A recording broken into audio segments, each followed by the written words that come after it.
विधान परिषदेच्या 11 जागांच्या निवडणुकीसाठी मतदान होणार हे आता स्पष्ट झालंय। कारण 11 जागांसाठी 12 उमेदवार मैदानात आहेत आणि एकानेही अर्ज मागे घेतलेला नाही। फडणवीसांनी घोडाबाजार रोखण्यासाठी मवियानं एक अर्ज मागे घ्यावा असं म्हटलं होतं आणि त्यावरून काँग्रेसने पलटवार केलाय। पाहूया। विधान परिषदेच्या निवडणुकीसाठी अर्ज मागे घेण्याची मुदत संपली आणि महायुती किंवा महाविकास आघाडीकडून कोणीही अर्ज मागे घेतला नाही।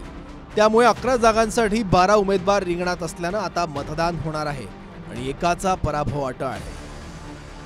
महायुतीने 9 उमेदवार दिले आहेत, ज्यात भाजपकडून पंकजा मुंडे, परिणय फुके, योगेश टिळेकर, अमित गोरखे आणि सदाभाऊ खोत उमेदवार आहेत। शिंदेच्या शिवसेनेकडून भावना गवळी आणि कृपाल तुमाने, तर अजित पवारांच्या राष्ट्रवादीकडून राजेश विटेकर आणि शिवाजीराव गर्जे रिंगणात आहेत। महाविकास आघाडीने 3 उमेदवार दिले आहेत। काँग्रेसकडून प्रज्ञा सातव, ठाकरेंच्या शिवसेनेकडून मिलिंद नार्वेकर आणि शरद पवारांच्या राष्ट्रवादीने शेकापच्या जयंत पाटलांना पाठिंबा दिला आहे। एक दिवस आधीच उपमुख्यमंत्री फडणवीसांनी घोडेबाजार करायचा नसेल तर महाविकास आघाडीने एक उमेदवार मागे घ्यावा असं म्हटलं होतं। मवियानंच तिसरा अधिकचा उमेदवार दिल्याचं फडणवीसांनी म्हटलं, मात्र मवियानं 3ही उमेदवार कायम ठेवले। आमच्या महायुतीकडे पुरेसे मतं आहेत, त्या मतांच्या आधारावर आम्ही आमचे 9 उमेदवार उभे केलेले आहेत। आपण जर आमची बेरीज बघितली तर 9 उमेदवारांना निवडून आणण्याकरता जी मतं लागतात ती आमच्याकडे आहेत।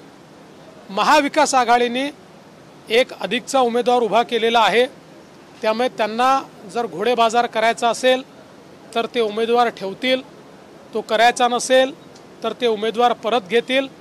मला पूर्ण विश्वास आहे की महायुतीचे 9ही उमेदवार निवडून येतील। जे सरकार आहे, सरकारचे जे 9 लोक उभे आहेत त्यांच्याजवळ तेवढी मतच नाही, त्यामुळे त्यांचा प्रॉब्लेमच आहे। आमचे 3 उमेदवार निवडून येतील। घोडेबाजार करणारीच लोक घोडेबाजाराची चर्चा करतात आहे। त्यांची जी संख्या आपण पाहिली 8 उमेदवारांसाठी बरोबर आहे, पण जो 9वा उमेदवार त्यांनी टाकला त्याला 20-25 मतं आणणार कुठून हे लोक? नाही, आता मला असं वाटतं की या बाबतीत प्रत्येक जण आमचं महाविकास आघाडी म्हणून आमचे सगळे लोक निवडून येऊ शकतील एवढी आपल्याजवळ संख्या निश्चित प्रकारे आहे। त्यामुळे खरी संख्या महायुतीत नाही आहे। त्यांनी त्यांच्या संख्येप्रमाणे लोक उभे करायला पाहिजे होते, त्यांनी जास्त उभे केलेत। सध्या विधानसभेच्या आमदारांचं संख्याबळ 274 आहे आणि विजयाचा कोटा 23 मतांचा आहे। महायुतीकडे भाजपचे 103 आणि अपक्ष 8 असे एकूण 111 आमदार आहेत। अजित पवारांच्या राष्ट्रवादीचे स्वतःचे 40 आणि इतर 3 असे 43 आमदार आहेत। शिंदेच्या शिवसेनेचे 37 आमदार आहेत आणि अपक्ष 6 असे एकूण 43 आमदार आहेत। एकूण महायुतीकडे मतं आहेत 197। महायुतीचे 9 उमेदवार आहेत। 9व्या उमेदवारासाठी आणखी 10 मतं हवी आहेत। महाविकास आघाडीची मतं पाहिली तर काँग्रेस 37, ठाकरेंची शिवसेना, शंकरराव गडाख या एका अपक्षांसह 16 आणि शरद पवारांच्या राष्ट्रवादीकडे 12 आणि शेकापचा एक आमदार अशी 13 मतं, अशी एकूण मतं होतात 66।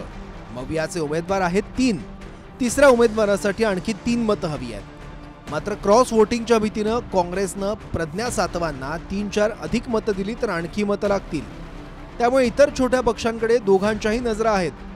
बहुजन विकास आघाडीकडे 3 मतं, प्रहारचे 2, MIM 2 आणि समाजवादी पार्टी 2, मनसे 1 आणि माकपचा 1 आमदार आहे। ही एकूण मतं आहेत 11। मात्र या निवडणुकीत गुप्त पद्धतीने मतदान होणार आहे, त्यामुळे क्रॉस वोटिंगची दाट शक्यता आहे। फडणवीस ज्याप्रमाणे सर्व 9 उमेदवार जिंकतील एवढी मतं असल्याचा दावा करतायत, त्याचप्रमाणे उद्धव ठाकरेंनीही मतांची जुळवाजुळव केल्याचं म्हटलं जात आहे। महाविकास आघाडीने आमचे 3 उमेदवार हे दिलेले आहेत। त्याच्यामध्ये काँग्रेसतर्फे सातवताईंचा आहे, शिवसेनेकडनं मिलिंद नार्वेकर आहेत आणि NCP आणि आम्ही सर्वांनी मिळून शेका पक्षाचे आमचे सहकारी जयंतराव पाटील यांना उमेदवारी दिलेली आहे।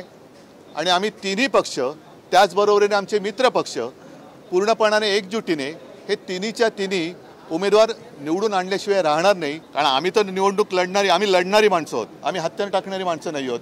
पक्षफुटीचा प्रॉब्लेम हा त्यांना जास्त आहे, कारण त्यांच्यामध्ये अनेक जण इच्छुक आहेत ज्यांच्या इच्छेवरती पाणी पडले. जागा 11 आणि उमेदवार 12 असल्यानं मतं फुटणार हे निश्चित आहे. त्यातच उद्धव ठाकरेंच्या शिवसेनेकडून मिलिंद नार्वेकर रिंगणात असल्यानं निवडणुकीत आणखी रंगत आणली आहे. कारण नार्वेकरांचे सर्वपक्षीय संबंध पाहता ते जिंकून येतील असा दावा भाजपच्या दरेकरांनीच केलाय. त्यामुळे मवियाचे तिसरे उमेदवार शेकापचे जयंत पाटील यांच्याकडेही लक्ष असेल. पण क्रॉस वोटिंग जर झालंच तर धाकधूक महायुतीच्या, विशेषतः अजित पवारांच्या राष्ट्रवादीतही असेल. Bureau report, TV9 Marathi, Mumbai.